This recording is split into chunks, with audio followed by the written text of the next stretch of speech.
So yun, what's up mga tol, kamusta kayo? Panibagong araw at panibagong video na naman. So ngayon gagawa tayo ng DIY smartphone rig at sana magustuhan nyo. So bago tayo magsimula, mag-i-intro muna ako.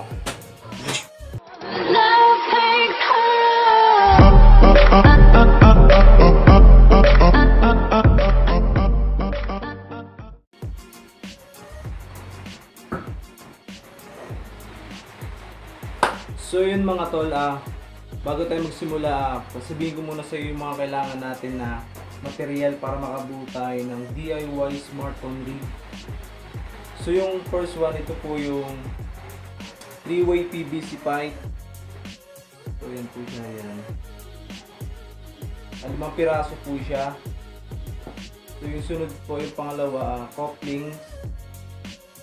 3 piraso po, couplings po. So yung mga tol, may dalawa po tayong sukat ng strip PVC pipe. So ito po yung 7 inches. Ito naman po yung 5 inches na sukat. So ito yung mga kailangan. 7 piraso po yan. 5 7 inches saka 2 5 inches po. Yun po yung kailangan na. So yung pang-apat po, yung i-connect natin dito sa 3-way PVC pipe. Itong mga screw, saka yung 2 washer. Yan po. Saka isang spring. Maghanap-hanap na lang po kayo dyan sa mga laruan lang yan, makakakita kayo yan. So yun lang po yung mga kailangan natin. Meron pa pala ako ditong dinagdag. Mga dagdag design lang yan. So kayo, yan. Kayo nang bahala magdagdag o anong dadagdag. Ay, saka ito pa pala. Kailangan din natin. So nagawa po ako ng scarf handle grip. So ito po yung scarf lang po yan. So gumupit lang ako. Yan. Para gawing ganito. Ganito po. Yan. Ito po yung magiging handle niya sa bawat PVC pipe. So yan po. At itong 5 piraso nito, yung ganyang size, saka 2 3 inches na ganito. Ganyan kalaki.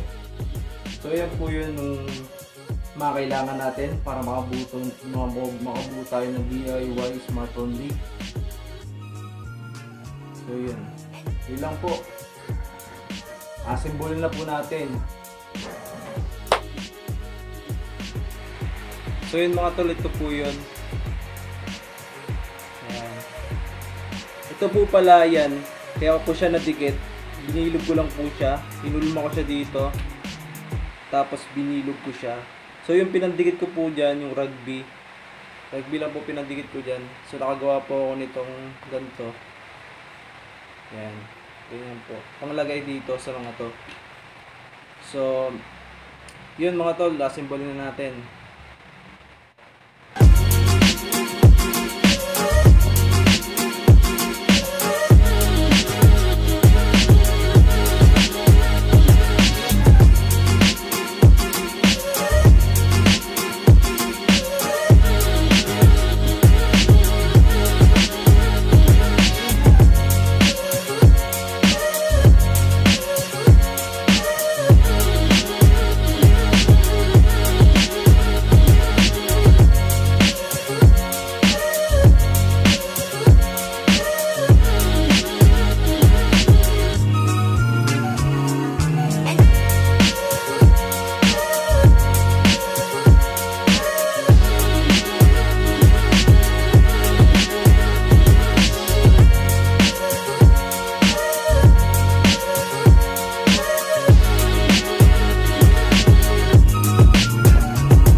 So yun mga tol, na-assemble na natin siya. So finish na tayo dito sa DIY smartphone rig.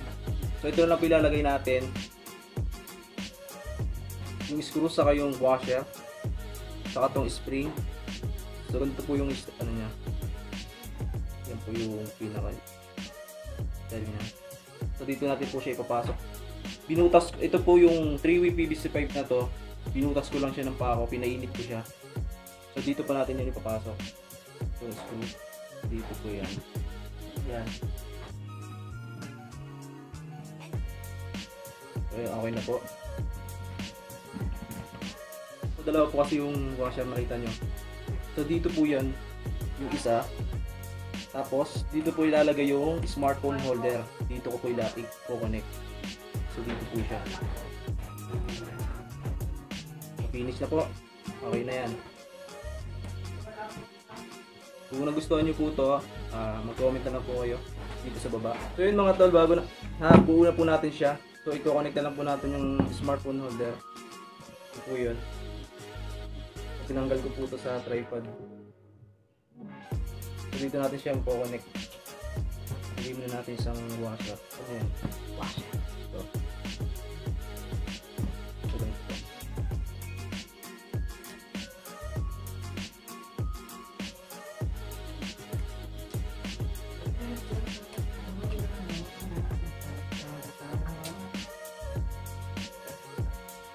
So yun na po, nakakonect na po siya.